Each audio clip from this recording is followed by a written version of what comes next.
Good evening, everyone. I hope I'm audible. So, welcome to the week 11 of this animal physiology course by Professor Manik Das. And I'm Himanshi Singh. I'm a PMRF PhD candidate in IIT Kanpur BSB's department. So, I hope that we are in the last second week of this course, and I hope you guys have gained uh, immense information and knowledge from this particular course, as this course was widespread in multiple domains of animal physiology. We covered in extreme details about the integumentary system, skeletal system, muscular system, neuronal system, then circulatory system and digestive system, including this week lectures. So I really hope that you guys now have a broader understanding of animal physiology, not detailed, but still you know most of the aspects of animal physiology, or say our knowledge, right? We are mammals, and most of the things which we have studied in this course was in line with what the physiology of ours is, right?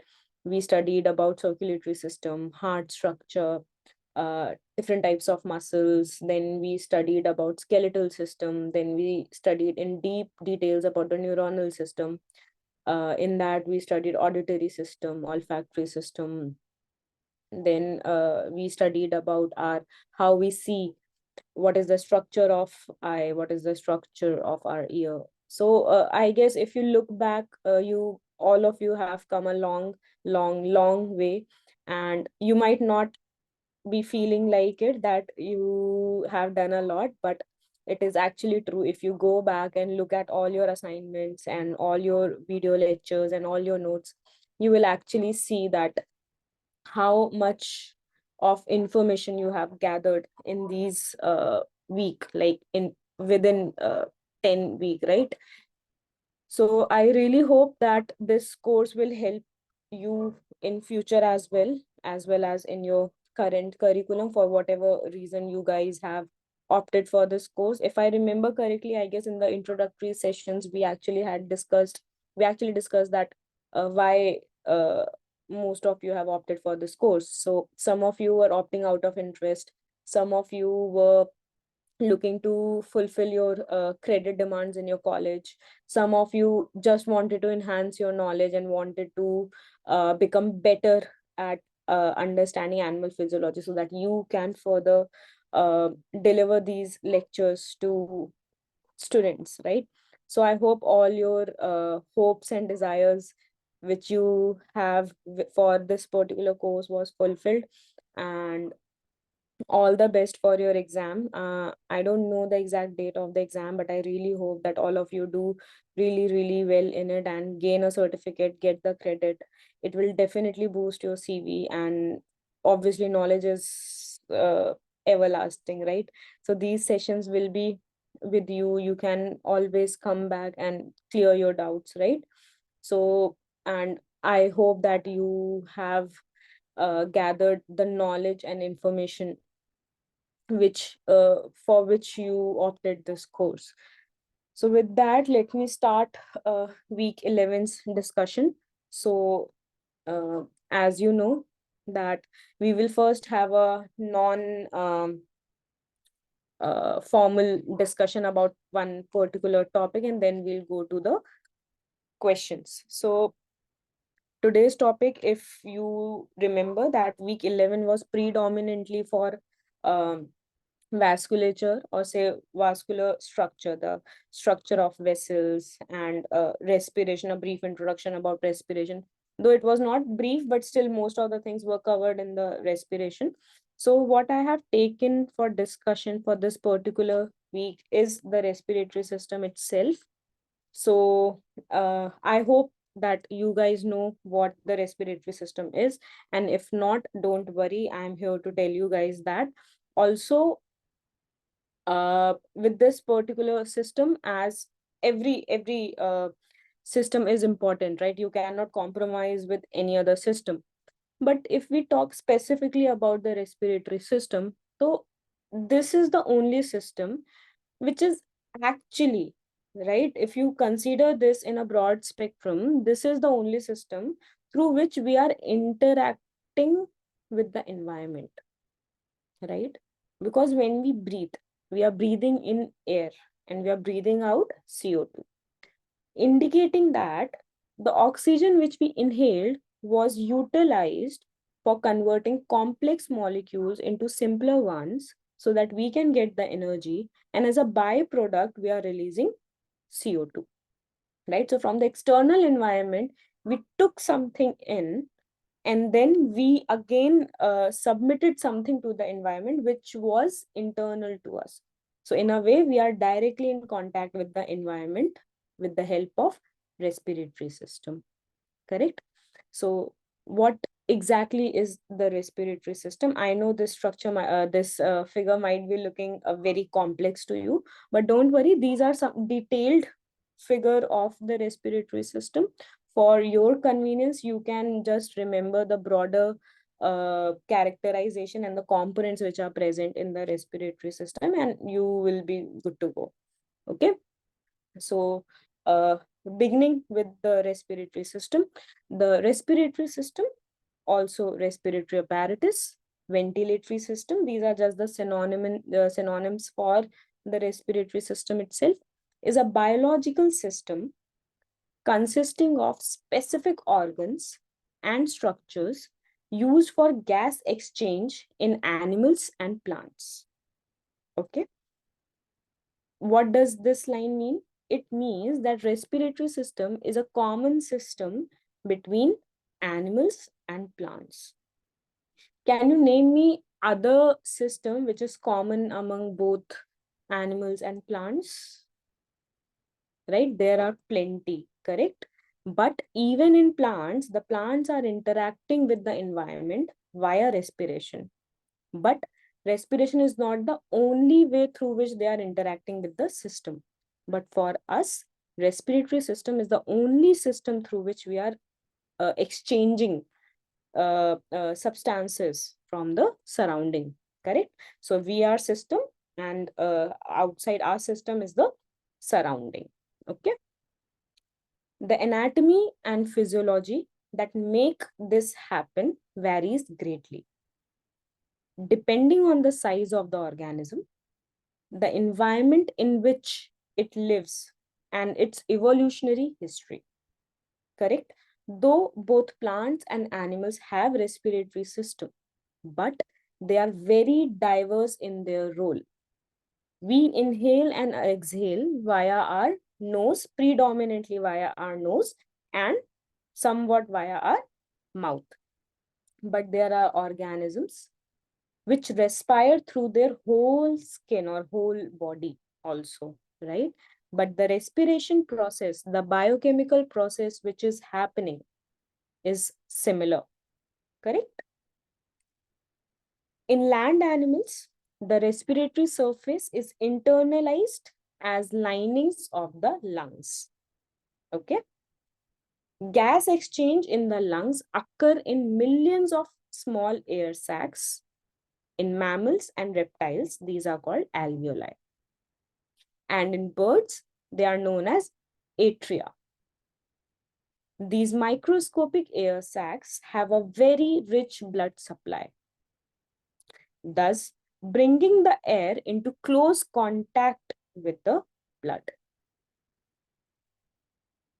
These air sacs communicate with the external environment via a system of airways or hollow tubes, of which the largest is the trachea, which branches in the middle of the chest into the two main bronchi. These enter the lungs where they branch into progressively narrower secondary and tertiary bronchi that branch into numerous smaller tubes, the bronchioles, right? So what does this mean? This means if we look at the structure here, let me get the laser pointer. Yeah.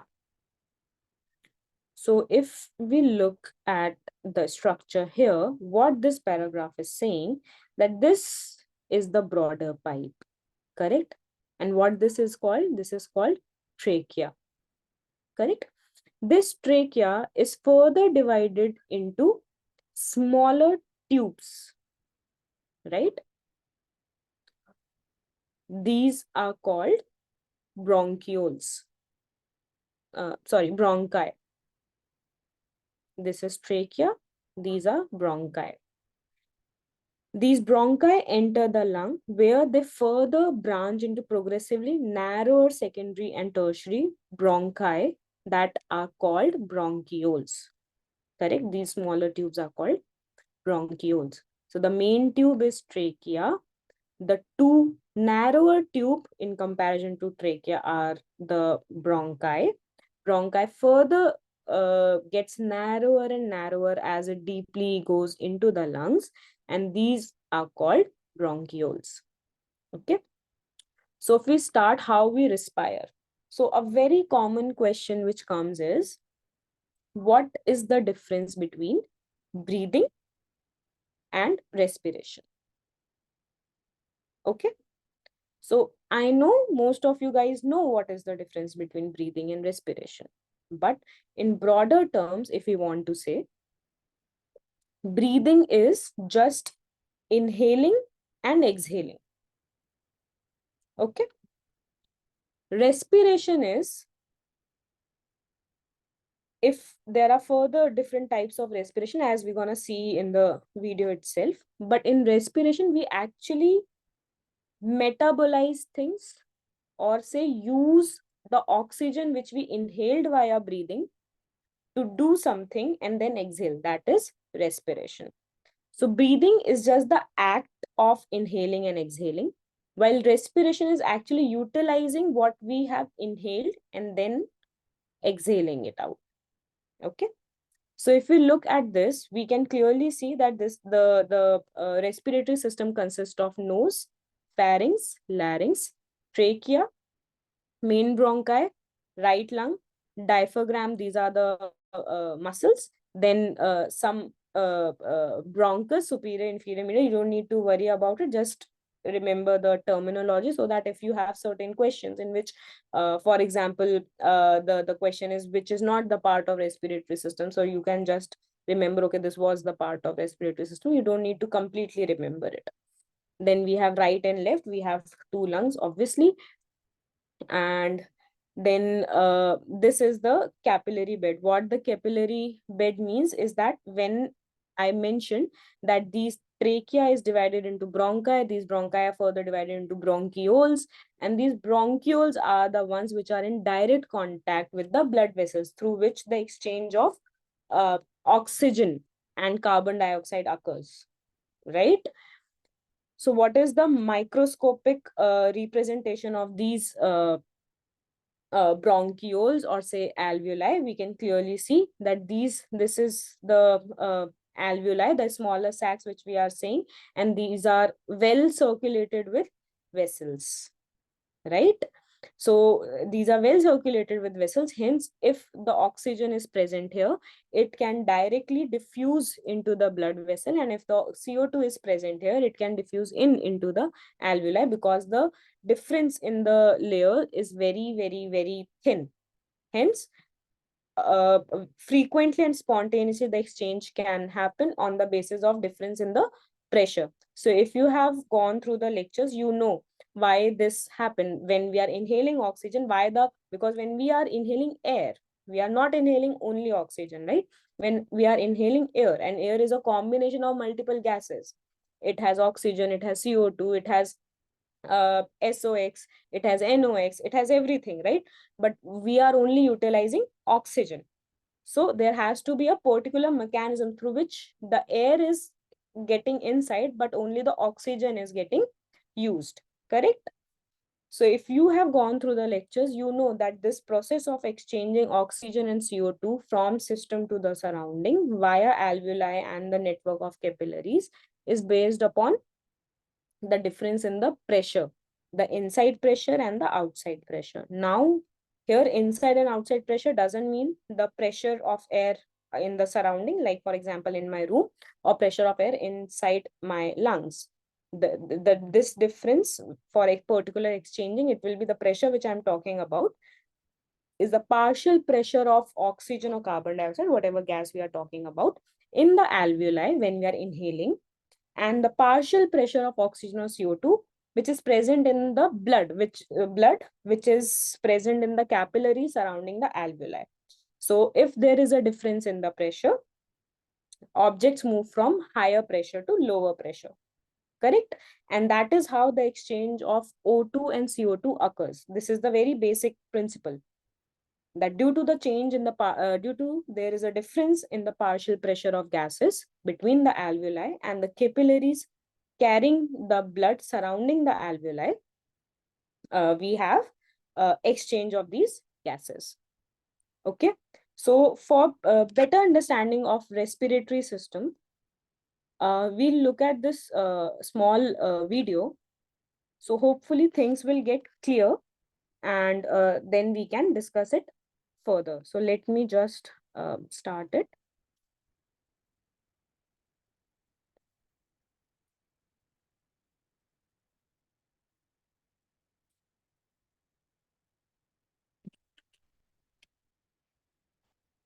बेटा वेंकटेश, तूने पापा को रुला।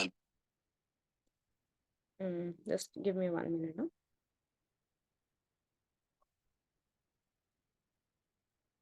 Yeah.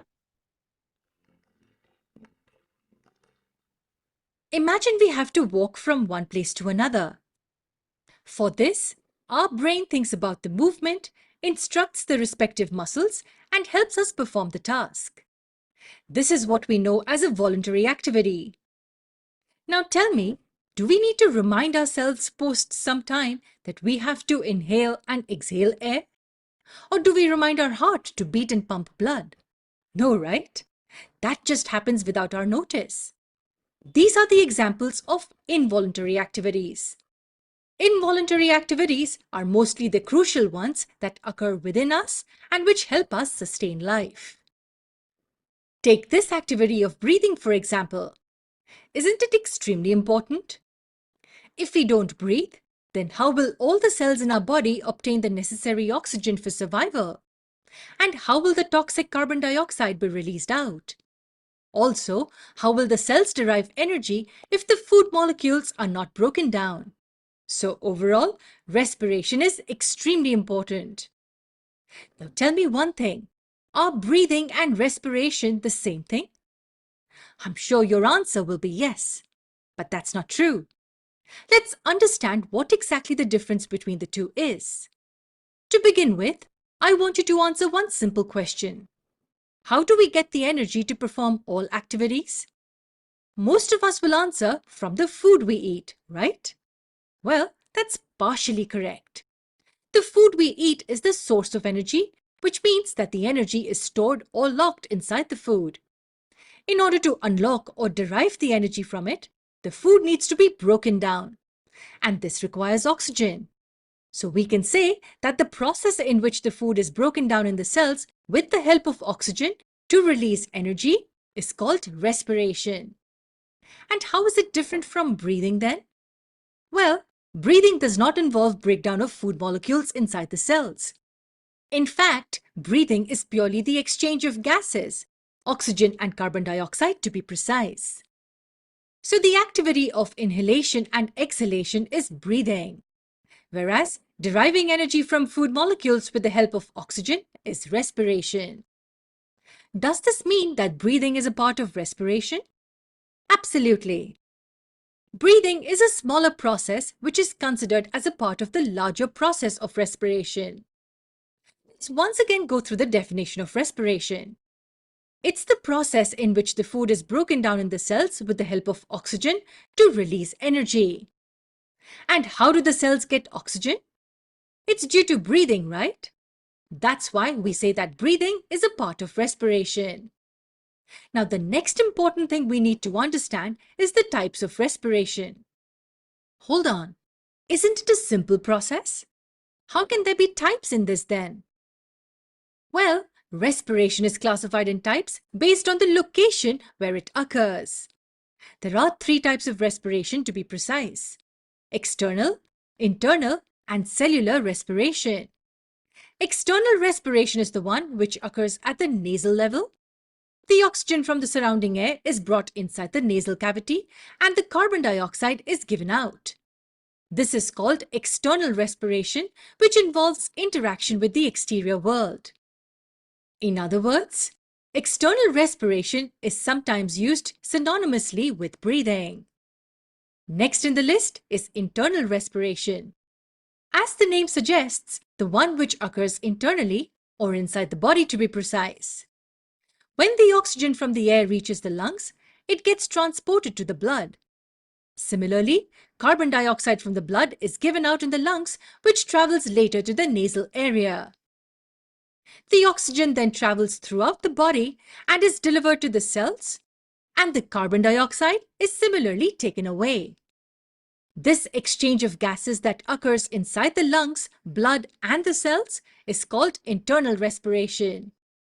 And last on the list is cellular respiration. Don't we know this? The name says it all. The process in which oxygen is used to break down the food molecules by the cells is called cellular respiration. Many times, internal and cellular respirations are confused with each other. But now the difference is very clear. External respiration is where gaseous exchange occurs at the nasal area.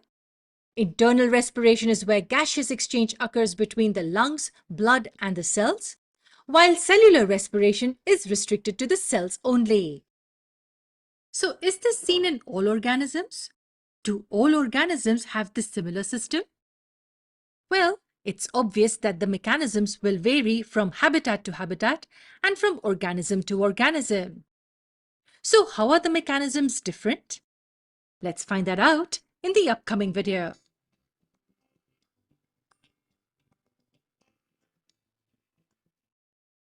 It's your thing. Do what you want to do.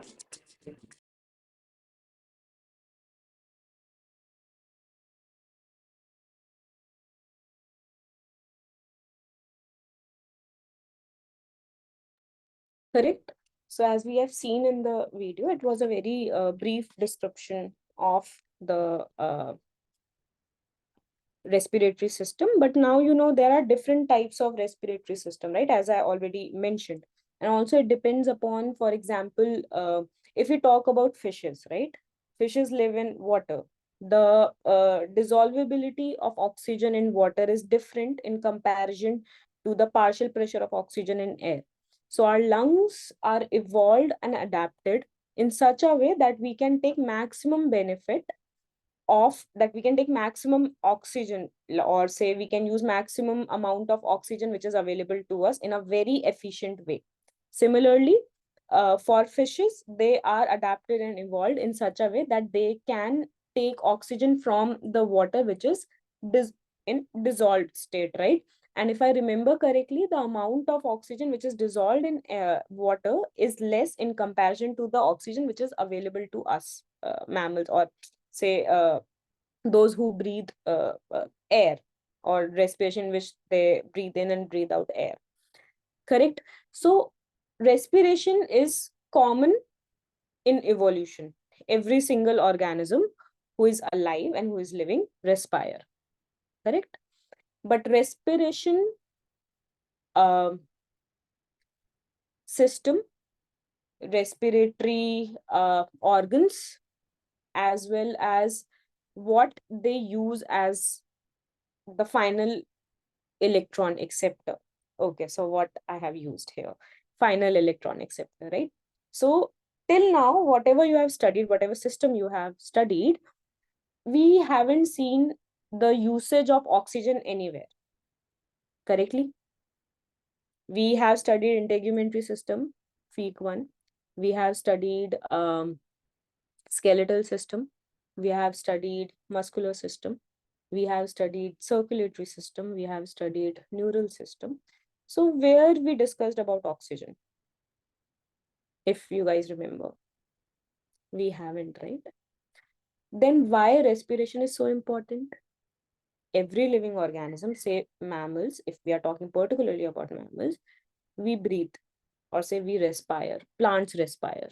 Everyone respires. We respire so that we can take oxygen. Majority of, there are also species or domains of life which do not require oxygen, right? So they won't breathe. There will be a different system for them, correct? But majority of us are respiring. So why we are respiring? We are respiring for the oxygen. Why we need oxygen? We need oxygen so that at the cellular respiration level, now you know what the cellular respiration level is.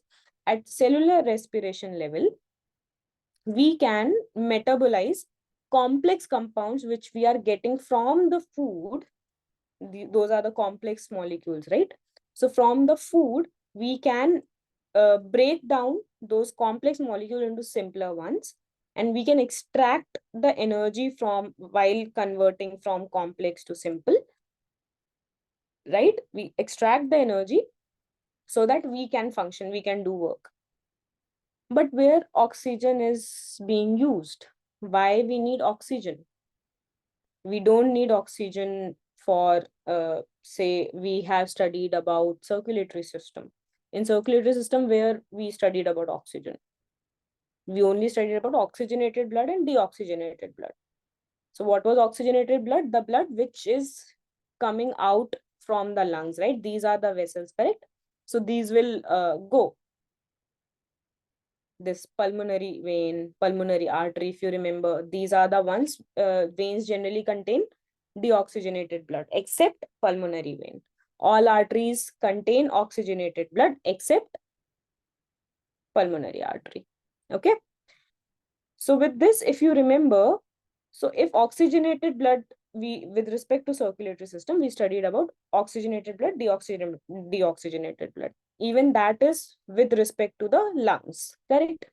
But we haven't studied about the role of oxygen.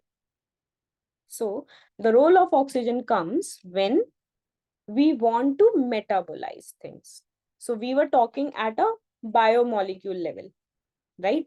We ate food, that food is converted to simpler compounds, those simpler compounds are further broken down to so that we can extract the energy which is stored in their bonds to make energy giving molecules such as ATP, that is adenosine triphosphate.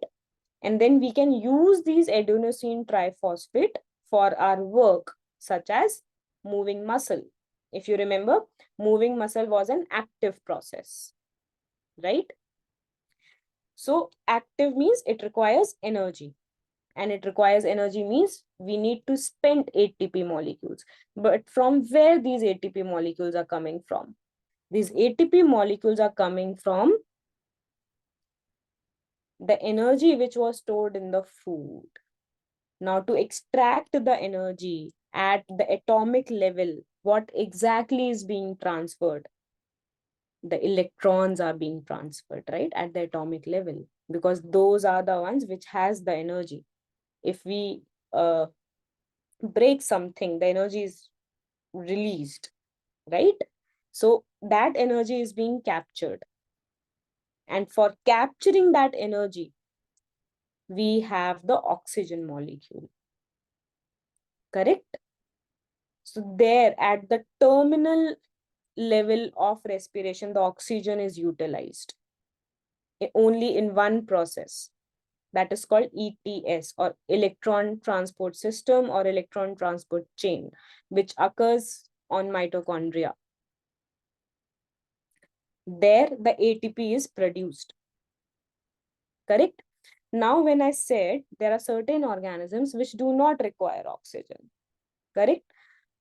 Then in the place of oxygen, they'll be having other electron acceptors, such as hydrogen sulfide or other small molecules, right? Such as NO compounds, NOx compounds, hydrogen sulfide, as I mentioned, correct? So these are the molecules which can have one electron, convert it into energy, convert it into the exchange of energy at the end of the day, correct?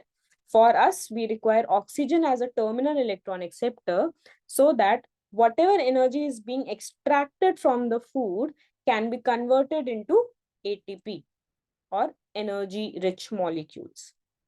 Okay, there the oxygen is being used. So if we don't respire properly, I'll give you one example. So most of you might have had this experience. If you brisk walk, or say if you run a marathon, or if you run a sprint, or if you just run after many days and you are not a frequent runner, even if you are a frequent runner, your leg starts to ache really bad, right? A very, very bad cramp comes to your calf muscles specifically, also on the thighs, but most prominently is felt in the calf muscle. What is that? Right? Have you ever thought of it? Yeah. So it is the lack of oxygen. Correct? So what I mean by lack of oxygen. So when you run, what is happening? When you are running, you are using your muscles. Muscle movement is a active process. If it is an active process, you need energy, or say ATP molecules. Those ATP molecules comes by metabolizing the food. Correct? Now you won't be eating while you will be running, right? So the energy which is being extracted will be from the stored food. Correct? And that stored food is stored where? In your muscles. Correct? So when you are running, that stored food is getting metabolized to provide the energy for the work which you are doing. Correct? So if you are doing the work, which means you are using the energy. You are using the energy, hence the stored food needs to be metabolized. Correct? Now, if it is being metabolized, so during metabolization, as I mentioned, we require oxygen in the terminal step. Correct? Now you are running, you are breathing very briskly. Your breathings are short and they're frequent. Why? Because the amount of oxygen which is being used by your muscles is more in comparison to the oxygen or air you are inhaling. Correct? So there is an oxygen deficit. The requirement is more, but the supply is less. So for this, what happens? The stored food, because we are working when we need to work, our muscles are working hard. So what happens is our muscles start to produce energy without using oxygen. That is called anaerobic respiration, in which the oxygen is not used. During anaerobic respiration, what happens? That we metabolize the food without using oxygen. So there are n number of ways you can do anaerobic respiration, but in us, lactic acid is the byproduct of anaerobic respiration, right? So during this, though for a short period of time, we can do the work when oxygen is not enough, because this process is not efficient. We are evolved and adapted for the oxygen rich environment. Now we are forcing our system to adapt and develop into oxygen deficient environment. So though it can somehow buffer the stress, but still the stress remains the same. We require more oxygen. So after a while, the lactic acid starts accumulating, because it is also a byproduct. And for metabolization of lactic acid also, you need oxygen. At the end of the day, for metabolization of anything in our body, we require oxygen. Correct? So when the lactic acid accumulation occurs due to the anaerobic respiration, as we are running, those cramps and tightening of muscle you feel in your calf muscles is because of the deposition of this waste product, lactic acid, which is formed due to anaerobic respiration, while the demand is high for the oxygen and the supply is less. That is why after a certain period of time, your muscles get tired.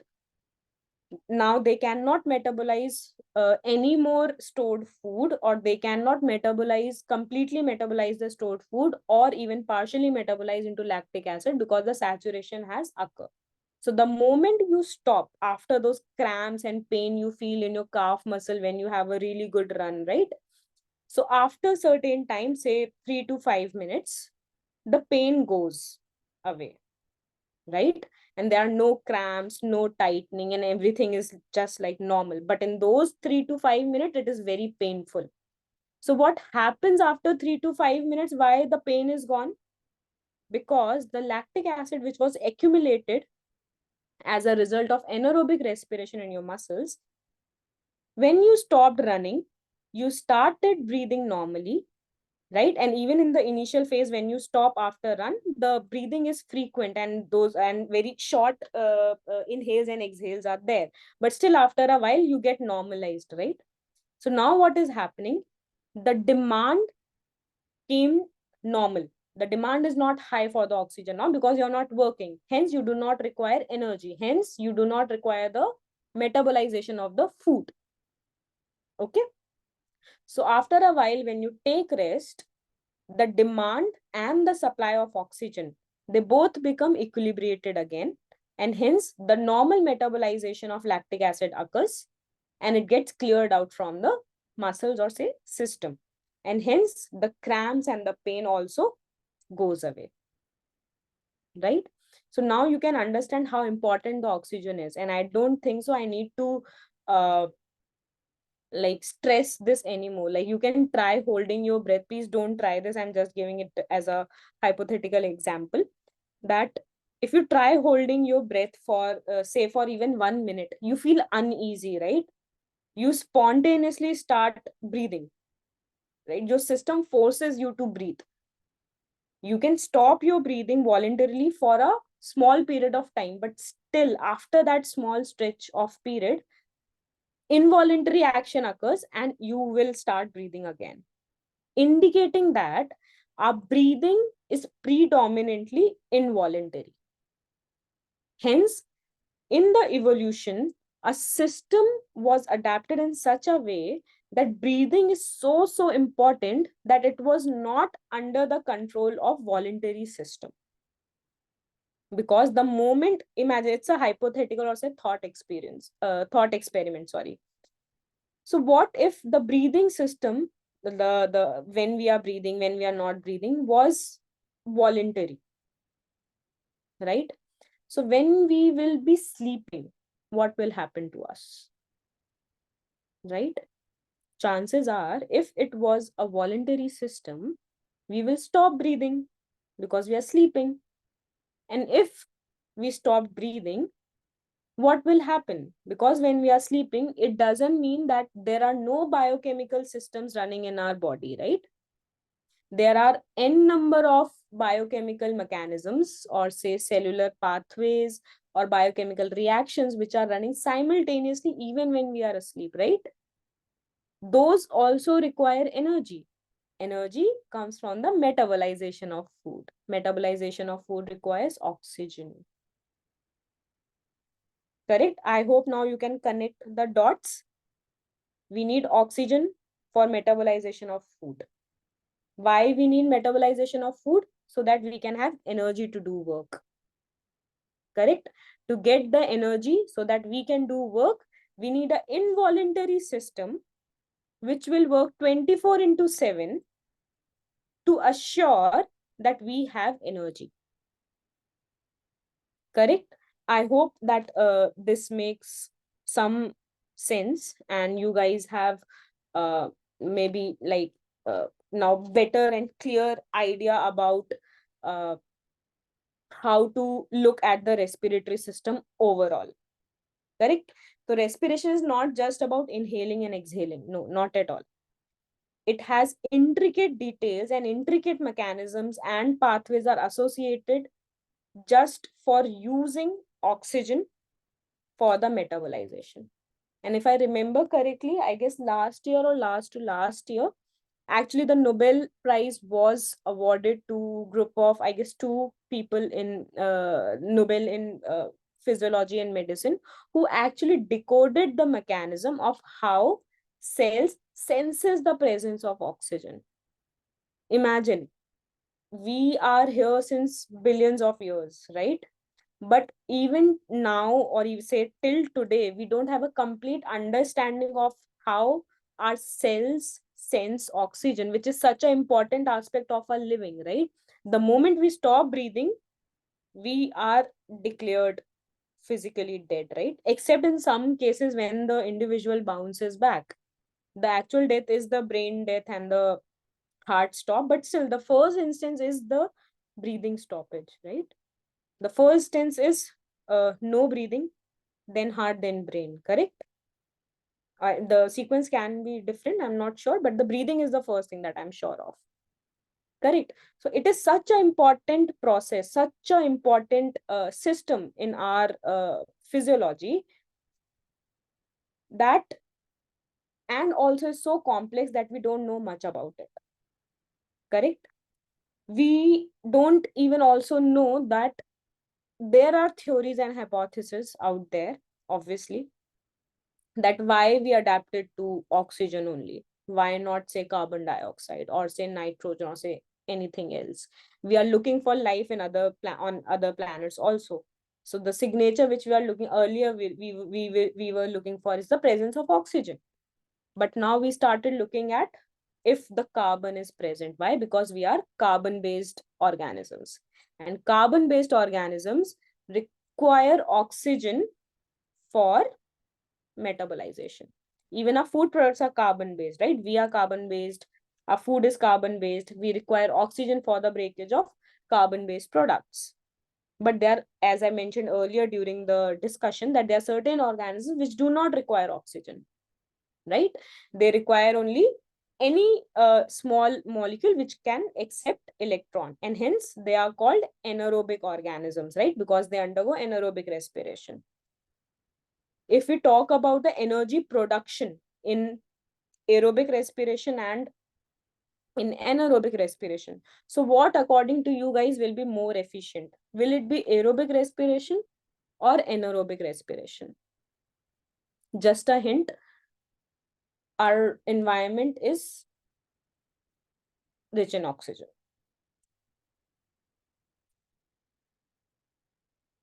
So to think about this problem, I have given you the example of lactic acid fermentation. When you run very vigorously and suddenly there is accumulation of lactic acid due to incomplete metabolization of the stored food, as the oxygen is insufficient. Insufficient. It is not available with that rate which is in sync with the usage of the or metabolization of the stored food, indicating that the aerobic system is efficient in extracting the energy from the complex system in comparison to the anaerobic system. Now, the question will arise, if the system or the surrounding is rich in oxygen, why do we even have anaerobic respiration or anaerobic organisms? Right? It's a valid question. I hope you guys are understanding. So, if we talk about animals, which you can see, they are in the environment. So, okay, it's completely fine. We require oxygen for our respiration. But what about microbes, which we cannot see? Correct? So there are plenty of microbes, plenty of microbes, which are present in anaerobic environments. Now, it's a contradictory statement, right? I said our environment is rich in oxygen. So how it can be in oxygen deficient environment? Correct?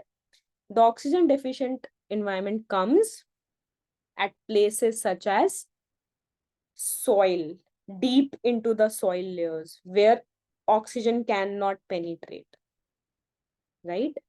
Or say deep thermal vents in the ocean bed, where the dissolvability of oxygen is very less. And the best example, our gut, our intestine, right?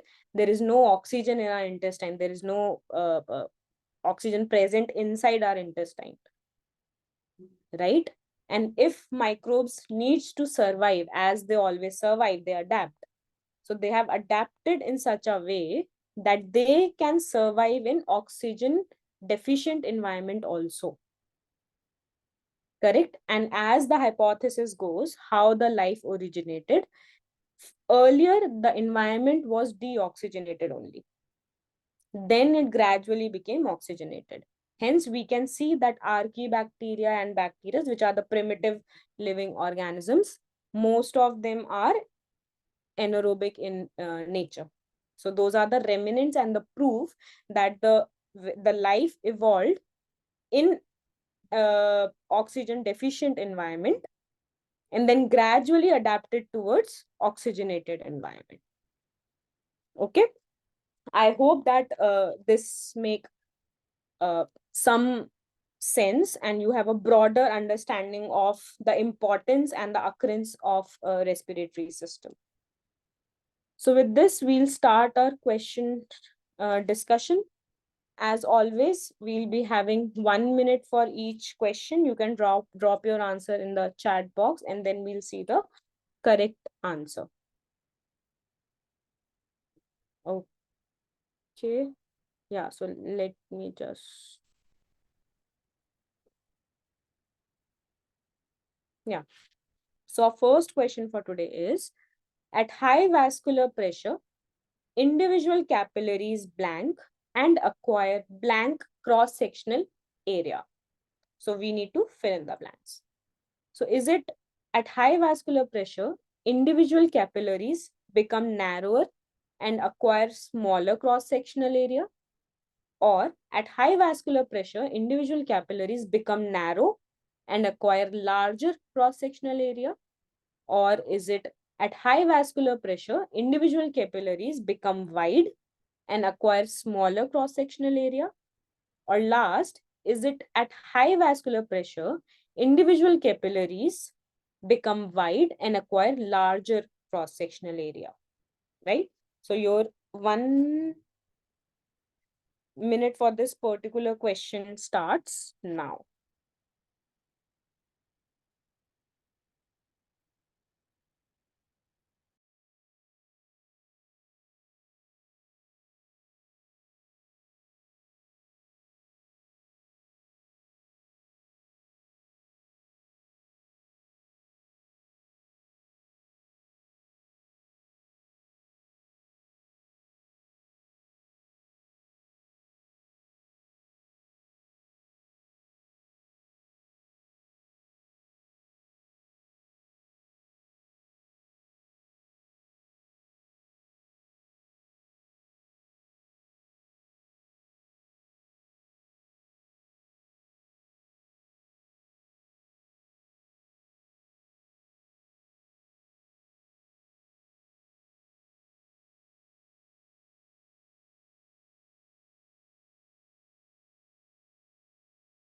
You can drop your answer in the chat box. Even if it is wrong, don't worry about it.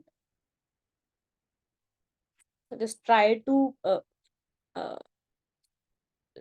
logically understand the question. If the pressure is high, what will happen to the minute capillaries?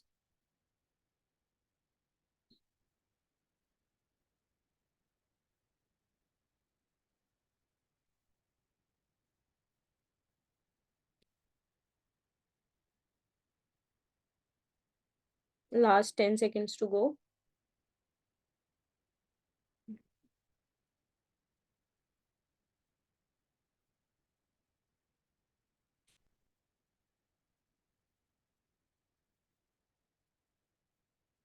The correct answer is become wide and larger. Now, I haven't put any explanation here. Why? Because it is pretty logical, right? If the pressure is high, if this is narrower, if capillaries, you need to understand, capillaries are the narrowest vessels. There is aorta, if you remember, which was directly coming from the heart. The aorta then converts into arteries, right? Arterioles, and then they further gets converted into capillaries, which are literally inside our like around our organs, and which are actually working where the exchange is happening, right? So capillaries are very narrow already and the pressure is high. So to adjust the pressure, what do you think will happen? The narrower part, and those are elastic, right? The vessels are elastic in nature, correct? So to accommodate the change in pressure, what will happen? They will dilate a bit. They'll become larger because they have to adjust the increased pressure. So it's just like elastic band, right? So if for example a semi elastic pipe you take, it's just a imaginary scenario. So if there is water in the pipe and at a normal pressure, the pipe will be in its normal diameter, right? But if the pipe is bit flexible and it's quite elastic in nature and it's not stiff, if you increase the pressure of water to accommodate the increased pressure, the diameter of the pipe will dilate a bit or it increase a bit. Because remember, our circulatory system is a closed loop. So we need to maintain the pressure always. The high blood pressure, low blood pressure, what these conditions are, because the input is more or the output is less or those things. At the end of the day, there is some increase or decrease in the diameter with respect to the flow of blood, as it's a closed system. So anywhere there is issue, there will be changes in the whole circulatory system. Okay, I hope it was pretty inquisitive of how to understand the question. So if you didn't understand the question, or say you didn't get the question, try to think it like a from a logical point of view. What will happen? The system is a closed loop, we are increasing the pressure at one place, so to accommodate that pressure, because it has to be equally distributed throughout the system as it is closed, so to accommodate the increased pressure, the vessels need to dilate or become, or their diameter should enlarge. Okay. So second question for today is, while measuring blood pressure, 120 mm Hg is blank and 80 mm Hg is blank. I hope that you guys can answer this question, because we have discussed about this in the last week, I guess, in quite detail. Okay. So, while measuring blood pressure, 120 mm of Hg is systolic pressure and 80 mm of Hg is systolic pressure. Obviously, now you know there are at least two options which are not correct. Second, while measuring blood pressure, 120 mm Hg is systolic pressure and 80 mm Hg is diastolic pressure. Or is it, while measuring blood pressure, 120 mm Hg is diastolic pressure and 80 mm of Hg is systolic pressure?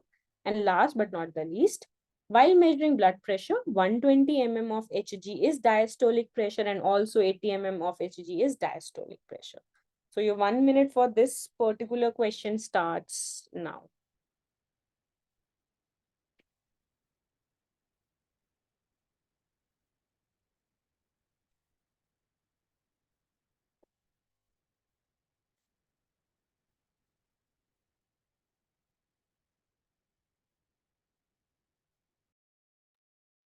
And I hope there is no background noise disturbance for you guys. And if it is, I'm extremely sorry.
Last 10 seconds to go.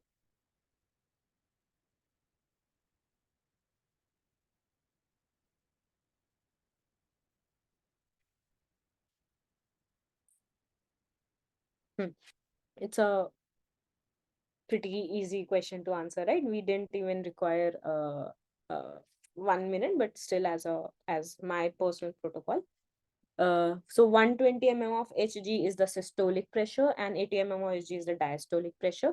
And from the pressure range itself, you can easily guess that which one is the pressure of when the ventricles contract and which one is the pressure when the heart relaxes. So when heart contracts, it pumps the blood out with high pressure, indicating systolic pressure is the one, ventricles are getting contracted.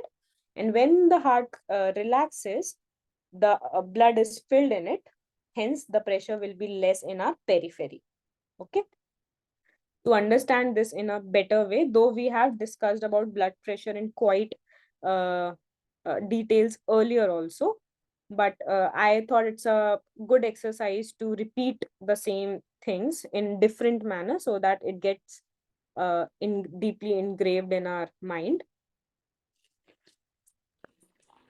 So yeah, let me just share. Myntra Big Fashion Festival is live. Get 50 to 90% off. Sale is live. What is high blood pressure? Also called hypertension, it is one of the most common medical conditions worldwide. Yet, because it rarely has noticeable symptoms, around half of those with the condition don't know they have it. This is a problem because, if untreated, high blood pressure can lead to serious medical problems. But what is blood pressure anyway? The heart pumps blood around the body, delivering oxygen and nutrients through a system of pipes called blood vessels. As the blood flows through our bodies, it creates a force against the wall of the blood vessels called the blood pressure. This force rises and falls with every heartbeat. It is highest during systole, when the heart beats, and is lowest during diastole, when the heart relaxes in between beats. A blood pressure reading therefore includes two numbers. A normal systolic blood pressure is between 90 and 120, and a normal diastolic blood pressure is between 60 and 80. A reading regularly above 140/90 is called high blood pressure or hypertension. Our blood pressure goes up and down throughout the day, depending on how hard the heart is pumping, the overall blood volume, and the resistance in the blood vessels. For example, in active or stressful situations, the heart beats faster and the blood vessels narrow, temporarily raising blood pressure. So, how does the condition hypertension develop? Healthy blood vessels do have a bit of give or elasticity, like a rubber band, that allows them to cope with changes to blood pressure.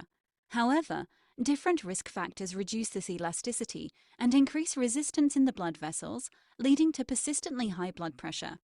These risk factors include increasing age, a poor diet, smoking, drinking too much alcohol, being overweight, physical inactivity, ethnic background and family history. High blood pressure can also be related to or directly caused by other health conditions or certain medications. So why is high blood pressure bad for our health? It is often called a silent killer because it doesn't usually cause symptoms on its own. However, over time, high blood pressure strains the blood vessels and leads to tiny tears within the blood vessel walls. These tears increase the risk of fatty buildup or clots, which can narrow or block the blood vessel. If this happens in the brain, it can lead to a stroke. In the heart, it can lead to a heart attack, and in the kidneys, it can lead to kidney disease. Also, as the heart has to work harder to pump blood around the body, it can also lead to heart failure. Blood pressure is measured using a blood pressure cuff, as it is inflated around the upper arm, and readings can be taken either manually or electronically. As blood pressure fluctuates from moment to moment, several readings are needed over time to get a reliable measure. Electronic kits can be easily used at home for regular monitoring.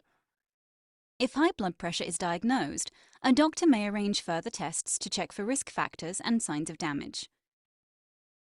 So how can blood pressure be treated and controlled? There are many lifestyle changes that can help maintain a healthy blood pressure. These include eating healthy foods, with less processed salty food and more fruit and vegetables, being more active, maintaining a healthy weight, not smoking and reducing alcohol intake. Doctors may also recommend one or more medications to control blood pressure. Some work on the heart, reducing the speed and strength of the heartbeat. Others work on the kidney to lose more water, reducing blood volume. And many work directly or indirectly on the blood vessels themselves, causing them to relax and widen. Each type of medication may lead to different side effects in some people. If these are troublesome, speak to your doctor, who can suggest an alternative medication or change the dose. It's important to take medication as prescribed and to monitor blood pressure regularly to check it's under control. High blood pressure is an important condition, but it can be controlled, and it is also largely preventable. Adopting healthy habits now will help to prevent serious consequences later in life. Health Sketch. Health for all to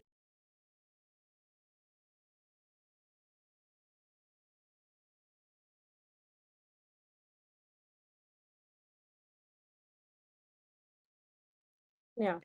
So I hope now you know what, though from the previous session, also the last week's session, we have discussed more about blood pressure in those lectures.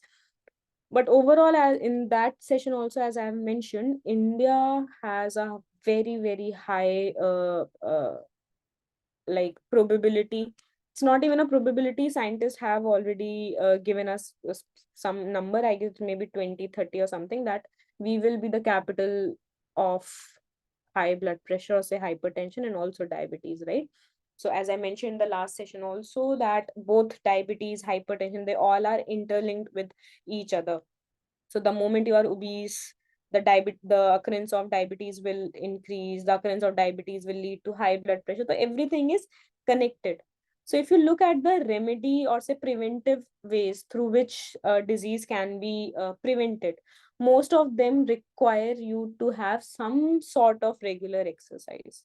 Correct? So why we need regular exercises at the end of the day? So there are multiple benefits of exercise, right? One, as I have explained you in the beginning of this session, if you run, you require more oxygen. Because your stored food needs to be metabolized. Correct? Indicating that for that food which is stored, for it to get metabolized, the oxygen needs to be available at that place, right? So if you were stagnant for a long period of time, chances are the capillaries, or the vessels which are supplying blood to certain part of your body, might not be efficient enough, because that part of the body is not metabolically active. So if the part of the body is not metabolically active, then why we need to supply oxygen or air, or say resources to that part? Correct? So when we exercise, any kind of exercise, our body stays in the motion for a longer period of time, putting stress on our body, so that our body, wherever the stagnancy was appearing, that can be removed. Okay. So if you look at diabetes cure, not cure, but prevent diabetes prevention, hypertension prevention, obesity prevention, cardiovascular disease prevention, all these prevention definitely have exercise as in one panel, right? Due to our lifestyle, these are diseases which are associated due to our lifestyle. They also have a genetic component. I'm not denying that. They have a very strong disposition towards genetic contributors also. But majority comes from the lifestyle which we choose. Okay. So better start running. It will serve you better. Yeah. So next question for today is, yeah, which of the following relation is correct of blood flow in circulatory system? If F is the volume of blood flowing, V is the velocity, and A is the vascular cross-sectional area. I hope you got the question. The question is asking what is the relation of blood flow in the circulatory system, where F is the volume of the blood, V is the velocity through which the blood is flowing, and A is the cross-sectional area through which the blood is flowing. Okay. So as usual, let me put in the chat box. You have 1 minute for this question, and your time starts now.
Last 10 seconds to go.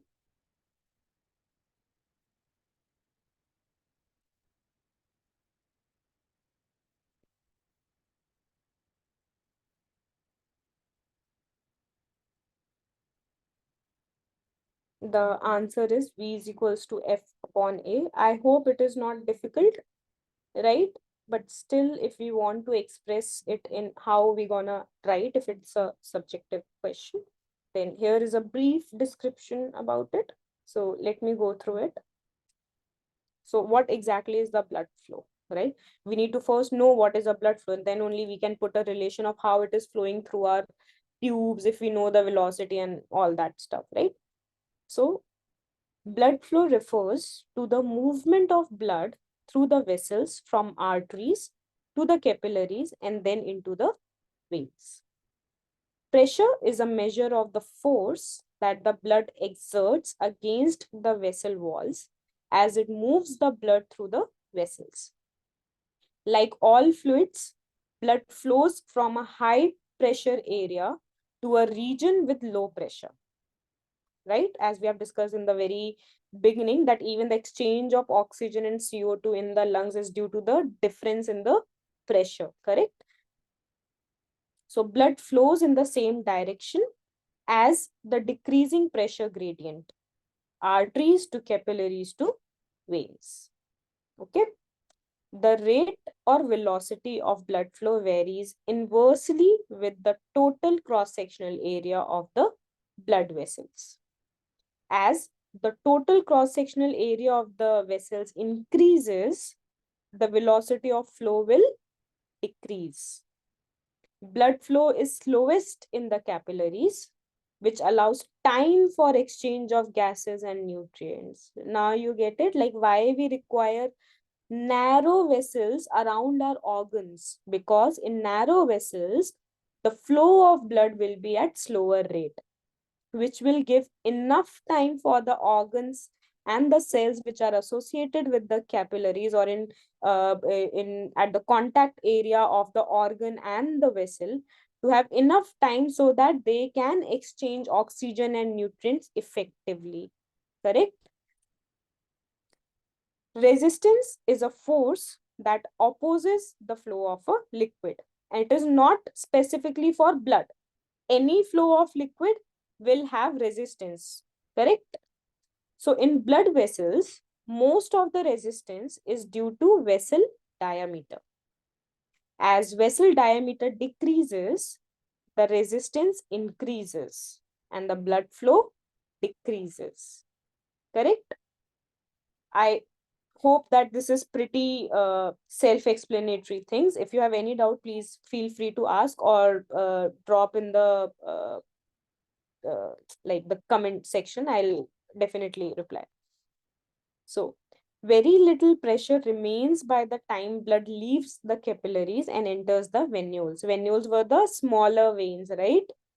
So blood flow through the veins is not the direct result of ventricular contraction, because if you remember and if you have gone through the lecture session of week 11, you know that veins don't have muscular component to them. They cannot contract and relax.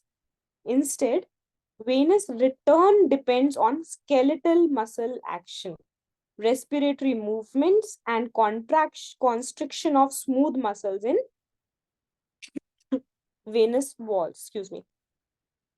Okay. I hope it is self-explanatory. And again, if you have any doubt, feel free to ask or write in the comment section. So our next question for today is, yeah. Oh, it's a repeat question. I hope you'll get the correct answer for this. So if heart rate is 72 beats per minute, okay, then what will be the duration of a cardiac cycle? Remember, a cardiac cycle is one cycle in which the heart is filled and it is like the heart is contracted and relaxed. This is one cardiac cycle, okay? So will it be 0.0139 seconds per beat? Will it be 0.139 seconds per beat? or will it be 0.0833 seconds per beat, or will it be 0.833 seconds per beat? So your 1 minute for this particular, I know you guys don't require 1 minute for this, but I have to for question 4. And if you know what is the right answer, you should start thinking what will be the alternate ways through which we can change our heartbeat. Okay, so in 1 minute, if you are beating 72 beats per minute, right?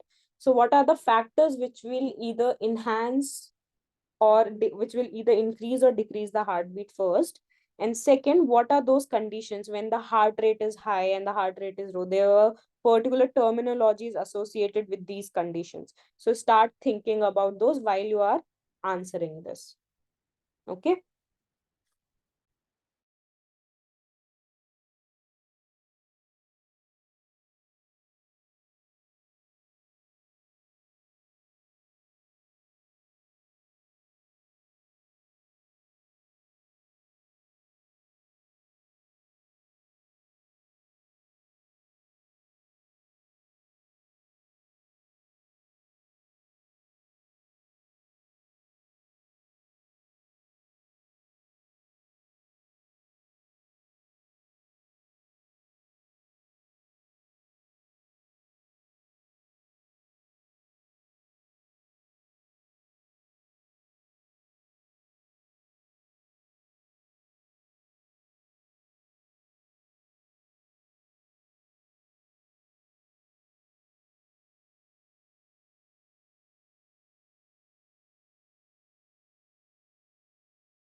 Well, yeah, obviously you guys don't need this much of time for this. The correct answer is 0.833 seconds per beat. And if you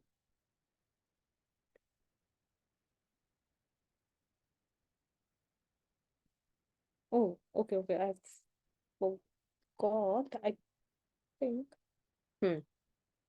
Correct only. Okay. And also you need to remember that this is in per minute and this is in per beat. So if the options were in per minute, the correct answer will be 0.0139. Okay. I hope you guys have noticed this minor detail in this. So our next question. Oh, wait a minute.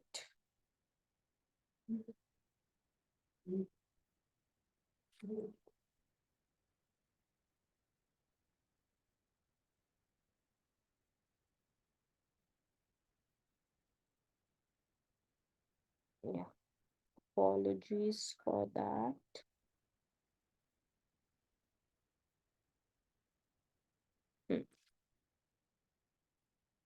Yeah. So our next question for today is, which of the following is not a vasoconstrictor? Remember, we are asking about not a vasoconstrictor.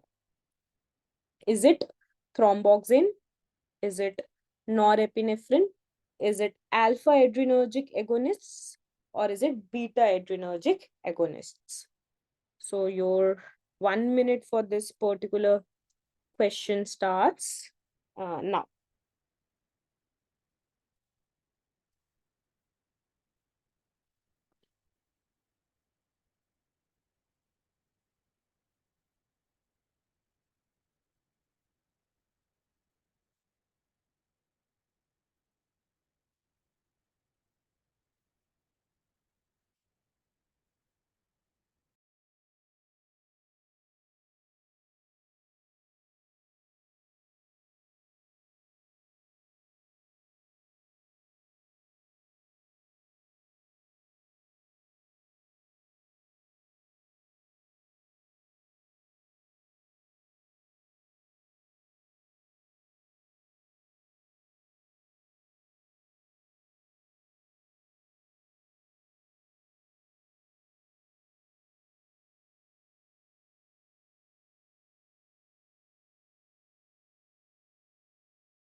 Last 10 seconds remaining.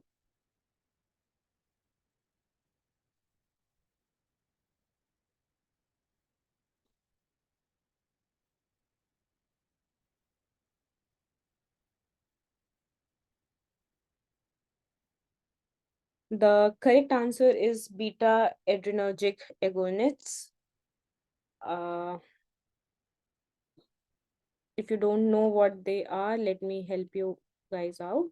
So what exactly are vasoconstrictors? I hope you must be aware, and also the name gives you the hint what exactly it is, right? So vasoconstriction is the narrowing or the constriction of blood vessels by small muscles in their walls. Okay. When blood vessels constrict, blood flow is slowed or blocked. Now you know why. Okay. Because we know the relation from the previous question of flow rate, volume, and the cross-sectional area, right?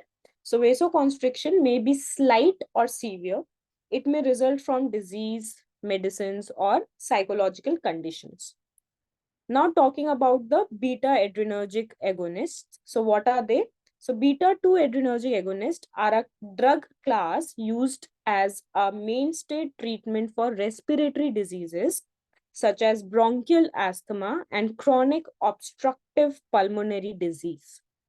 They replicate the function of catecholamines such as epinephrine, norepinephrine, and dopamine in producing different autonomic responses within the body. Specifically, the smooth muscle of the airway, uterus, intestine, and systemic vasculature are areas where beta 2 agonists have the greatest effect. Okay, to get a oh, oh, oh. Hmm. 1 minute. Okay. Yeah, apologies for this inconvenience. Yeah, so for better understanding of how they function, we'll understand this because it is important to understand the role. It's a very important class of drugs which have ensured Imagine this on your resume. A certified say expert in ChatGPT and quite AI the tools. survival of Sounds patients who impressive, suffer right? from asthma, It right? can It's a be your very reality. troublesome In and irritating 2023, disease to when have, thousands and of people are getting individuals suffer a fired lot from from their it. jobs and getting So it's a class replaced by of drug AI, aids. the AI experts who have mastered ChatGPT.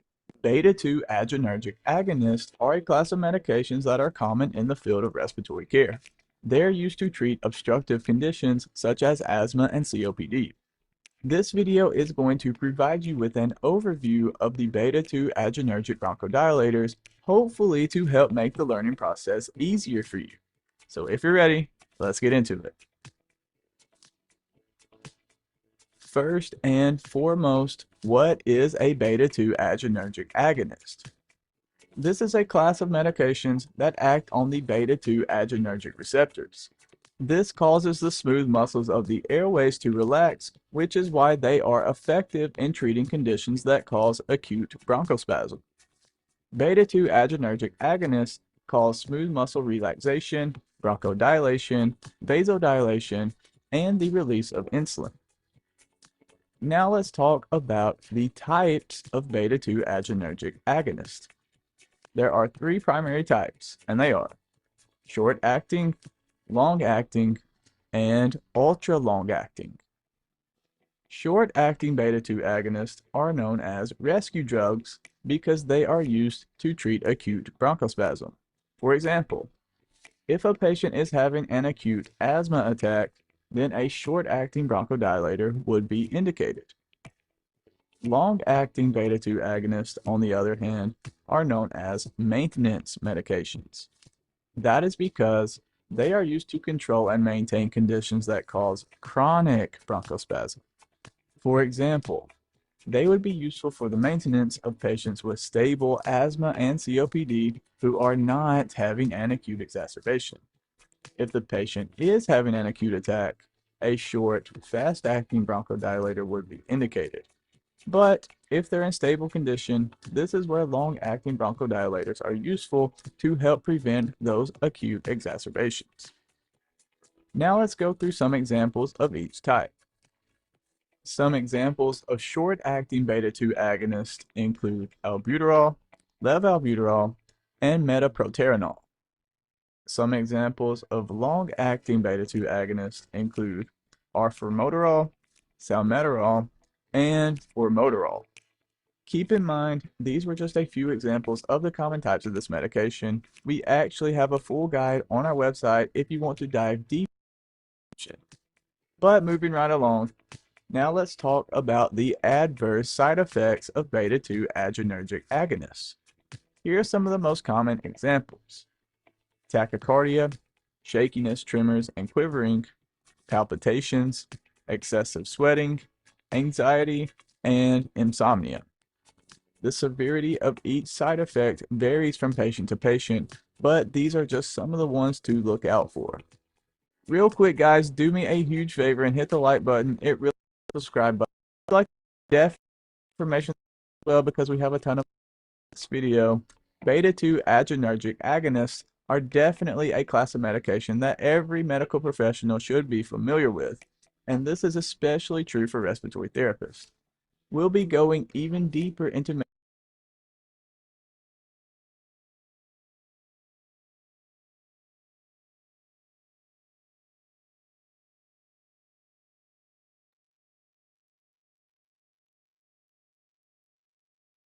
right?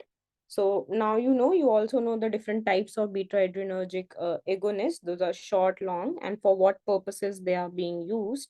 As I guess asthma is a very prevalent thing even in India, right? Most of the people, not most, but there are enough cases so that we can say that India also has huge number of patients who suffer from asthma. So as it is a vasodilator, so all those things which are associated when there is a constriction of vessels or muscles, especially vessels, because we are talking about vasodilators, right? So everywhere where the symptom is because of the vasoconstriction, we can use beta adrenergic agonists. Okay, moving forward, our next question for today is, it's a big question. It looks like a big question. Don't be scared. Just read through it, and I'm sure you will definitely get it. Okay. The human body has different kinds of negative and positive feedback loops controlling physiological processes. Our body's respiration is under the control of pre-Brodson complex, a cluster of neurons in the brainstem. Here, a situation is described. Read the problem carefully and guess X. Okay. At low concentration, X is a respiratory stimulant. Still, when its effective partial pressure is increased, X incites the general adaptation syndrome, and at great enough concentrations, it will cause the collapse of the individual. When the inspired air at atmospheric pressure contains 3% X, the respiration becomes rapid and shallow. With headache, at 6%, there is impairment of the efficiency and judgment with respiratory distress. At 9% and above, there is loss of consciousness with ensuing coma and death if prolonged. Okay. So what X is? Whether the conditions which are expressed in the second paragraph describes oxygen or nitrogen or carbon dioxide or water vapor. Okay. So I'll give you guys 2 minutes for this particular question because you can reread the question, understand it. Don't think that you don't know the answer. Try to understand it. You'll definitely get the correct answer. Okay. And your time starts now.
We have 20 more seconds to go.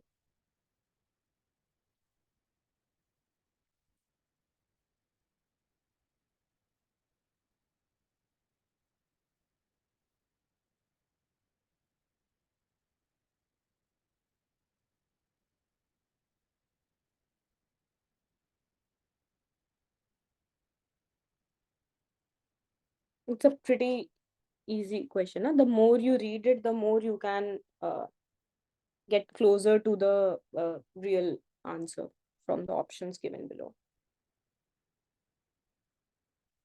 Well, the correct answer is carbon dioxide, and I hope that you got it. But in the description, I am discussing about carbon monoxide. So this is your part. Try to understand why carbon dioxide is causing these issues, but there is a pressing issue of carbon monoxide toxicity, which I wanted you guys to be aware of. Okay, that is why I am discussing it here. So carbon monoxide toxicity occurs after breathing in excessive levels of carbon monoxide.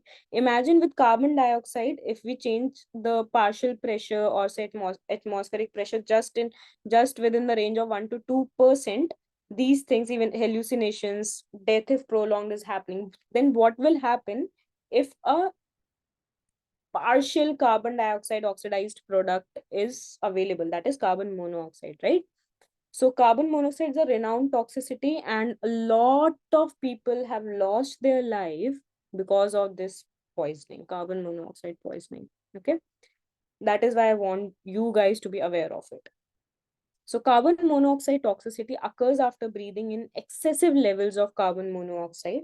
This is a tasteless, odorless, and colorless gas, and victims are usually unconscious before they realize that they are being poisoned.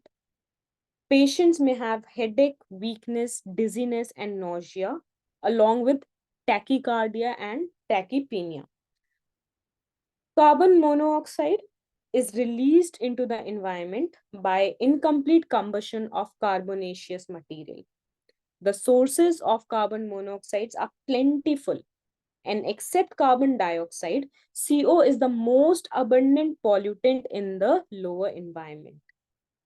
It is similar thing. It is tasteless, odorless, and colorless, and victims are usually rendered unconscious before they realize that they are being poisoned. The effects of CO poisoning on humans are variable, and healthcare professionals are just beginning to understand these effects better, right? So if you know, during winters in earlier days, what used to happen, if you guys are aware of those Sigri or Sigris, I don't know, maybe I'm pronouncing it wrong, but they are the ones generally when खाना का will पूरा burn थाली coal रखा inside तो वो बहुत their room in बहुत a मतलब मुस्कुराया mud और bucket. रोया Okay, so ऐसा that था their कि उस food can बच्चे के be जो मम्मी थी वो उनकी warm डेथ हो enough in चुकी the थी winters. They दोनों burn पैरों से coal विकलांग थे or और वो छोटा सा बच्चा था जो कि yeah, so they burn coal or cow dung cakes, those things. So if the oxygen is not available for the complete combustion of coal or cow dung cakes, carbon monoxide concentration will increase in your room because your rooms are locked, right? It's a closed room, it's a winter night. So people didn't even know about this, and they passed away in their sleep because of carbon monoxide poisoning. Okay, so be aware of such things. So here is a very small, very brief video about the causes of carbon monoxide toxicity or poisoning, and how we can prevent it and look for the signs which can be available to us. Okay.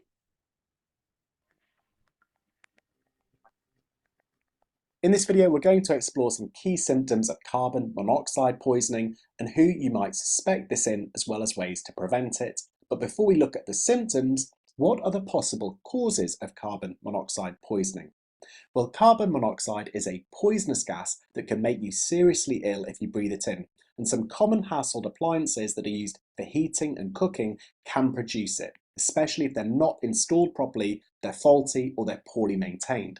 These are things like gas boilers, cookers, gas or paraffin heaters, as well as portable generators. Also, with the cost of heating ever increasing, you might be tempted to use barbecues or camping stoves inside, but don't do this because this can also cause a buildup of carbon monoxide. So now that we know a little bit more about the causes, well, what are the possible symptoms of carbon monoxide poisoning? Well, brief exposure to low levels may cause symptoms such as dizziness, flushing, headaches, muscle pain, nausea, vomiting, personality changes, or vertigo. With exposure to higher levels of carbon monoxide, symptoms might be more severe. These can include confusion, movement problems, respiratory failure, loss of consciousness, heart attacks, and even death. So as you can see, many of the symptoms can be quite vague, especially with the low levels of exposure. Things like muscle pain, headaches, dizziness, and flushing can occur in many other conditions, and they're not necessarily specific to carbon monoxide poisoning. So, what might make you more suspicious that someone does have carbon monoxide poisoning? Well, thankfully, there's a useful acronym that gives you clues. Thankfully, there's a useful acronym that can give you clues to important questions you might want to ask someone who you suspect of having carbon monoxide poisoning. And this acronym is COMA. Now, C stands for cohabitees and co-occupants. You want to ask a person you suspect of carbon monoxide poisoning if anyone else in their house is affected.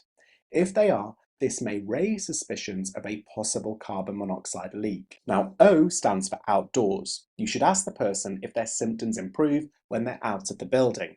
If they do, then again you may suspect a possible carbon monoxide leak from a device such as a faulty boiler or cooker in the home. M stands for maintenance. Again, the risk of carbon monoxide poisoning is much higher if their fuel-burning appliances and vents aren't properly maintained. Finally, A stands for alarm. You should always ask the person if they have a functioning carbon monoxide alarm. Now, if you do suspect carbon monoxide poisoning, a person should be asked the following questions. Things such as, have they recently had a heating or cooking appliance installed? Do they ever use an oven or gas stove for heating purposes as well as for cooking? Have they had any ventilation changes in the home recently? For example, double glazing has been fitted. Have they noticed any sooty stains around the appliances or increased condensation? Do they do work which involves possible exposure to smoke, fumes, or motor vehicle exhaust at work? So now we know about the causes and possible symptoms of carbon monoxide poisoning. What are the 4 ways you can try prevent it from happening in the first place?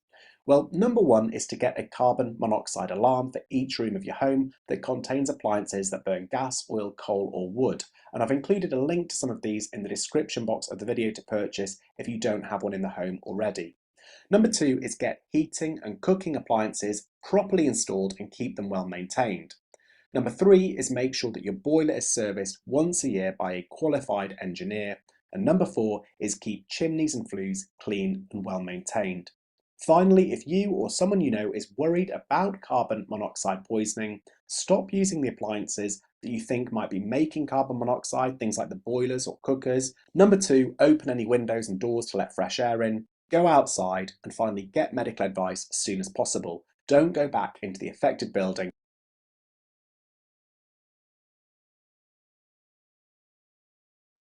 Right? So it's a pretty easy way to avoid some big blunders, right? Moving to the next question for today. So, sweating, panting, and saliva spreading helps in blank. So, sweating, panting, and saliva spreading helps in gaseous exchange, or sweating, panting, and saliva spreading helps in thermoregulation, or sweating, panting, and saliva spreads help in autonomic activity, or last, sweating, panting, and saliva spreading helps in releasing fear. So you have 1 minute for this question and your time starts now.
Last 10 seconds.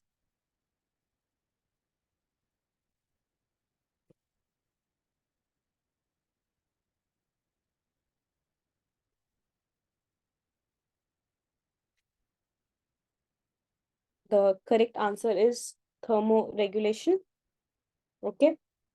And we'll see why. Though we all sweat, right?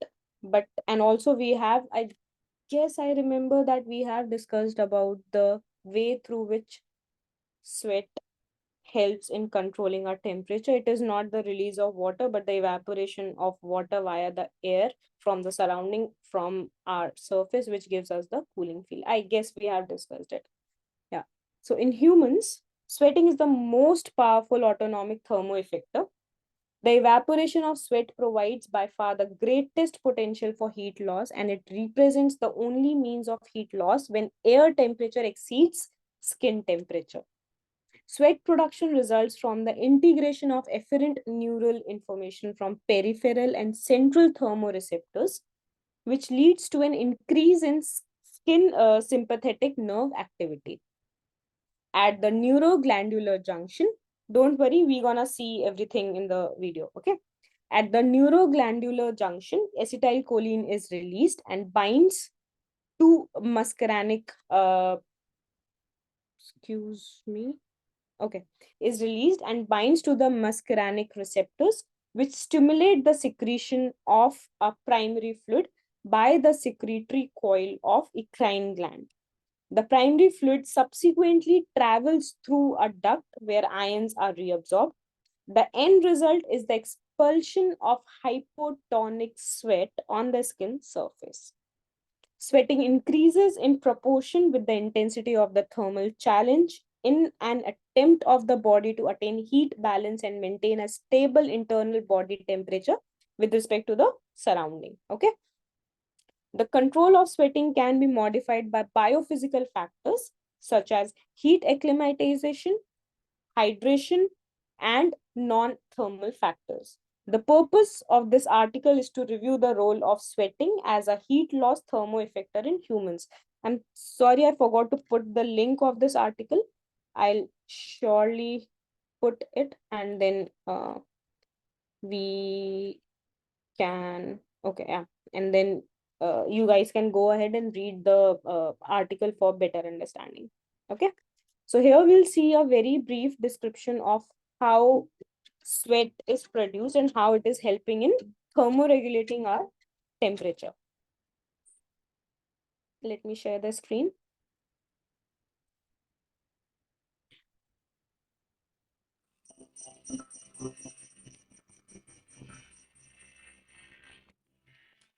The finish line's in sight, and you put on an extra burst of speed. As your legs pick up the pace, your breathing gets deeper, your heart pounds faster, and sweat pours over your skin. How does this substance suddenly materialize, and what exactly is its purpose? There are a number of scenarios that can make us sweat: eating spicy foods, nervousness, and when we're sick. But exercise is probably the most familiar and common. In that case, sweating happens as a response to movement triggered deep inside your cells. As you increase your pace, your muscles work harder, increasing their demand for energy. A process called cellular respiration consumes glucose and oxygen to form ATP, the energy currency of the cell. Much of this process takes place in structures called mitochondria. The more you move, the harder mitochondria work to supply your body with energy. All this work comes at a cost, though. As the cells break down the ATP, they release heat.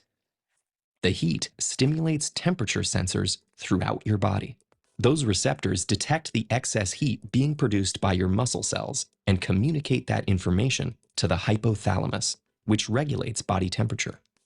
The hypothalamus responds by sending signals out through the sympathetic nervous system to the sweat glands in your skin.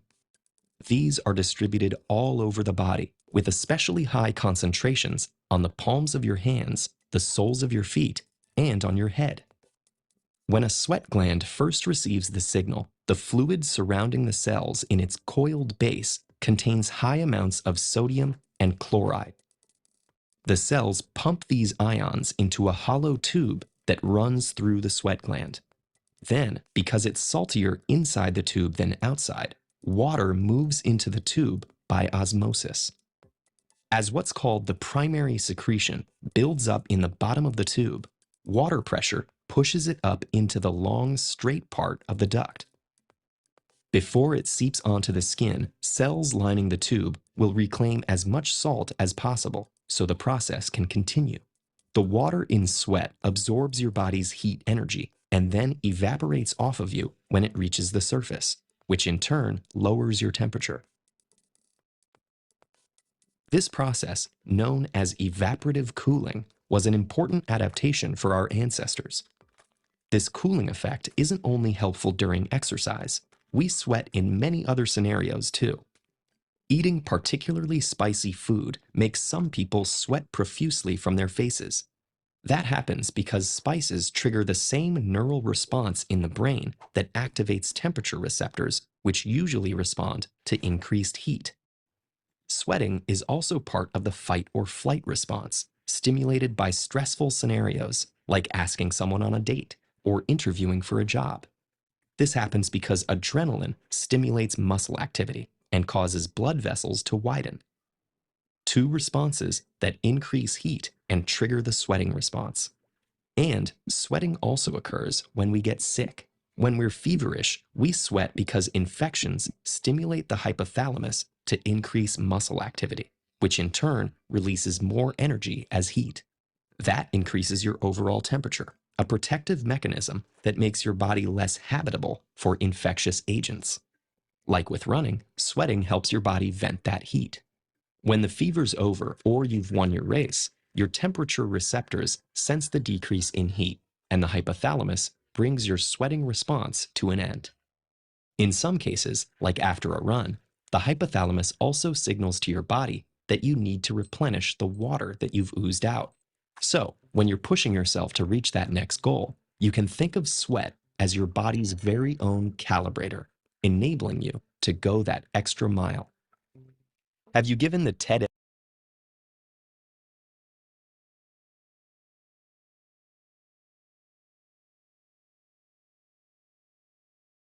It's an interesting phenomena, right? That a small change in the temperature leads to the change in the osmotic pressure, which leads to the change in the pressure of the water in the tubes and evaporation, all those basic phenomena which we study in our like 10th, 12th basic biology and physics also. Those are the same principles which are working at macroscopic organismic, like at organism level. Okay, so it's very fascinating. Okay, so our next question for today is clot formation to stop blood loss on wounding by activation of clotting factor is an example of. Is it negative feedback loop in a viscous form, negative feedback loop in a useful form, sorry, not viscous, viscous, positive feedback loop in a viscous form, or positive feedback loop in useful form? Viscous means like in negative form. So you have 1 minute for this particular question and your time starts now.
Last 10 seconds.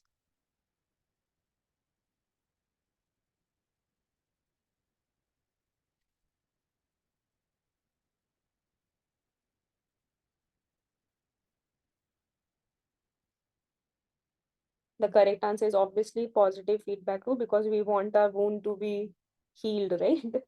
So it's a positive feedback loop in a useful form. So in general, biological systems operate on a mechanism of inputs and outputs, each caused by and causing a certain event. A feedback loop is a biological occurrence where the output of a system amplifies the system, positive feedback, or inhibits the system, that is negative feedback. Feedback loops are important because they allow living organisms to maintain homeostasis. Homeostasis enables us to keep our internal environment relatively constant, not too hot or too cold, not too hungry or tired. The level of energy that an organism needs to maintain homeostasis depends upon the type of organism as well as the environment it inhabits. So, what are positive and negative feedback loops in individuals? So, consider a cold-blooded fish that keeps its temperature at the same level as the water around it. This fish doesn't need to control its internal temperature. Compare this to a warm-blooded whale in the same environment. It needs to keep its body temperature higher than the water around it.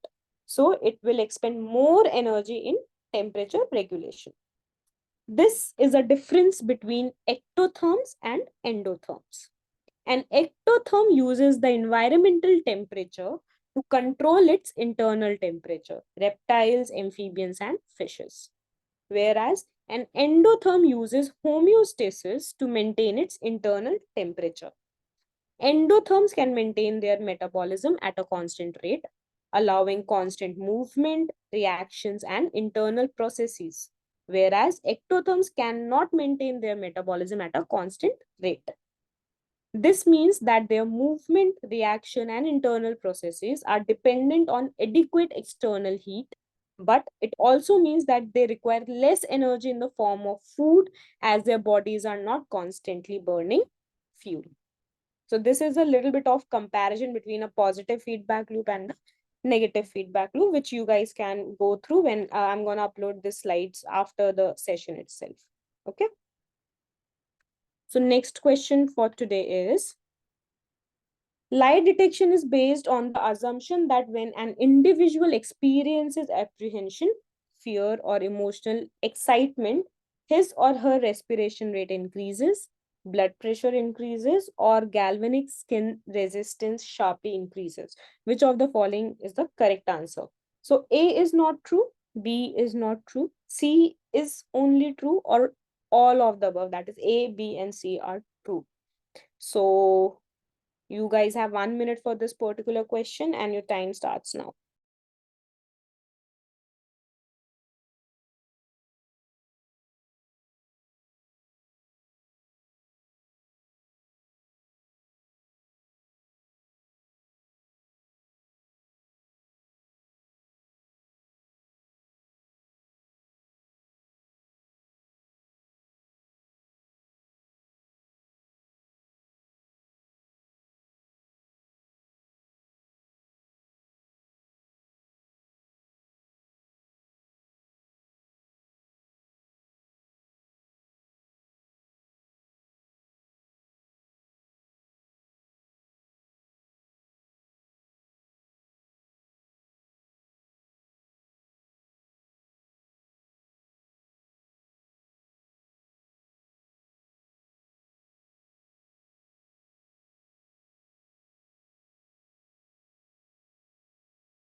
Last 10 seconds to go.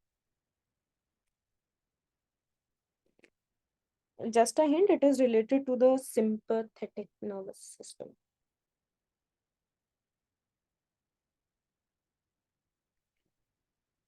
The correct answer is that all statements are true. So if you guys have heard about polygraph test or polygraph machine, it is the lie detector machine, right? So what it detects these physiological changes only. Okay. So a polygraph, oftenly incorrectly referred to as a lie detector test, is a device or procedure that measures and record several physiological indicators such as blood pressure, pulse, respiration, and skin conductivity, while a person is asked and answers a series of questions. The belief underpinning the use of the polygraph as the deceptive answers will produce physiological responses that can be differentiated from those associated with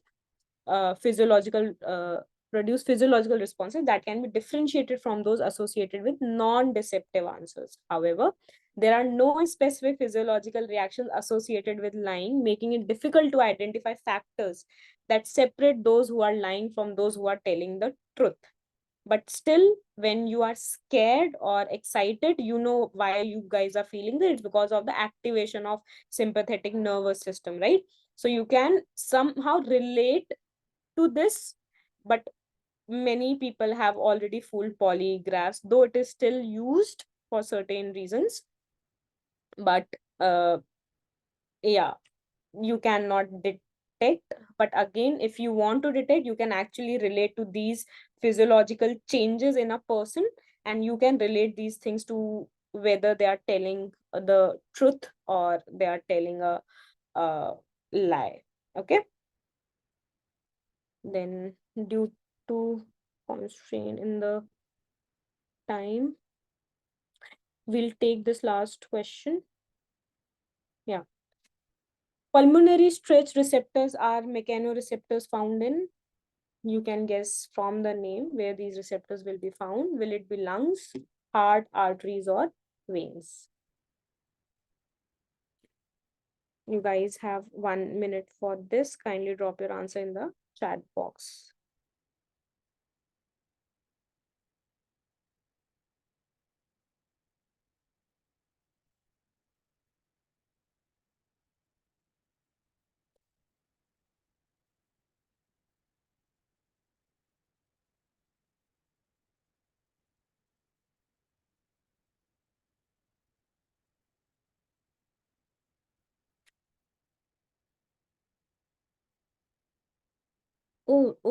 I'm sorry, I haven't seen your text. You asked me to explain option C in the previous question, right? So what was option C? Wait a minute.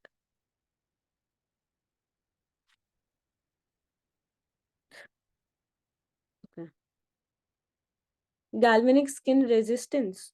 Oh, galvanic skin resistance is just a measure of the change in the skin's electrical property, or say your sweat gland property, because in the sweat, if you remember, there was salt associated with it, right? So it will change the electrical property of your skin. So if you're lying, oftenly it is said that you will sweat a lot, correct? So if there's a change in the electrical output of your skin while you have been asked question, it is an indicator of that you are lying. So it is associated with the electrical conductivity of your skin, which is due to the sweat glands. Okay. The correct answer for this particular question is lungs, because pulmonary means lungs, right? Pulmonary. So pulmonary stress receptors are mechanoreceptors found in the lungs. When the lung expands, the receptor initiates the Herring-Brewer reflex, which reduces the respiratory rate. This signal is transmitted by vagus nerve. Increased firing from the stretch receptors also increases production of pulmonary surfactant. Intercostal muscle and thoracic diaphragm receives impulses from the respiratory center.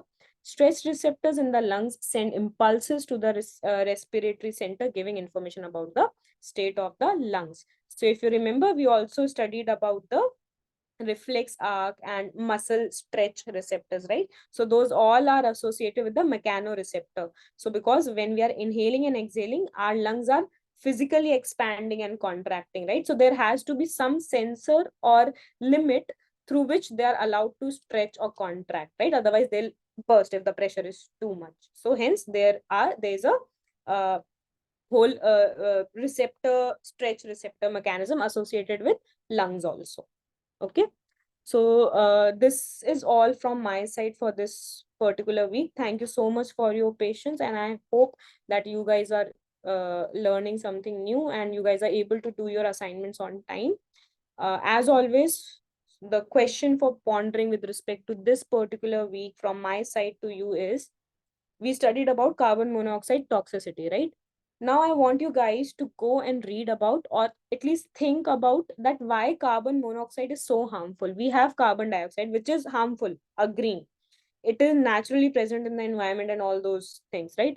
But I want you guys to specifically go and read about why carbon monoxide is harmful, and hint in which direction you should explore this topic is with respect to hemoglobin, because at the end of the day, hemoglobin is the one through which oxygen, carbon dioxide, carbon monoxide, everything is binding, because that is the molecule which is the oxygen carrying molecule. Okay, with this, the session is over from my side for today. If you have any questions, feel free to mail me, and see you in the next Saturday or next class. Bye-bye.